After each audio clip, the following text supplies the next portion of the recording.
At Mercy General Hospital, Lily Bennett was invisible. She worked the worst night shifts, avoided eye contact, and spoke so softly that doctors often pretended not to hear her. Her hands trembled when alarms sounded. Her shoulders stayed hunched, like she was bracing for something no one else could see. For 3 months, the staff mocked her. "She's a liability," the charge nurse whispered. "She freezes under pressure," a resident laughed. "Probably shouldn't even be in trauma," someone muttered. Lily heard everything. She always did, but she said nothing. What they didn't know was that those shaking hands had once closed bullet wounds under fire in the darkest valleys of Afghanistan. One afternoon, the EA exploded with chaos. A multi-car crash flooded the trauma bays. Blood, sirens, shouting. A construction worker named Mike was rushed in with chest pain. The resident doctor barely looked at him. "Seatbelt bruising," he said. "Pain meds." "Move him out." Lily stepped closer. She watched the man's breathing. One side of his chest barely moved.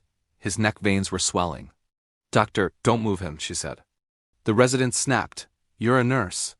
"Don't diagnose," the monitor screamed. Mike crashed. The room panicked. Lily didn't.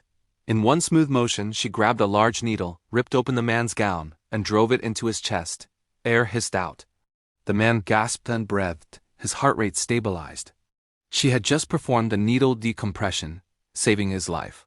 The room went silent. The resident turned red with rage. "You're fired," he shouted. "Get out." "You'll never work in medicine again." Lily nodded, eyes down, and walked away. She sat in the locker room, tying her shoes, ready to disappear again. Then the windows began to shake. A deep, violent thudding rolled through the building. Not a medevac. A Blackhawk helicopter descended into the hospital parking lot. Soldiers poured out armed, focused, unmistakable. They stormed into the AA. "Where is she?" the lead operator demanded. "The nurse," he said. "Call sign. Valkyrie." The staff froze. "That's Lily Bennett's," someone whispered. "The soldiers found her in the locker room." "Lieutenant Commander Mitchell," the operator said quietly. "We need you." Outside, the truth spilled out. Lily wasn't weak. She wasn't slow. She was a Navy SEAL combat medical legend, decorated, classified, retired after too much war. She had been hiding. The doctors who mocked her couldn't even meet her eyes as the soldiers escorted her back through the AA. Before she left, Lily turned to the stunned resident. "Next time," she said calmly, "listen to the quiet ones. They might be the reason your patient lives."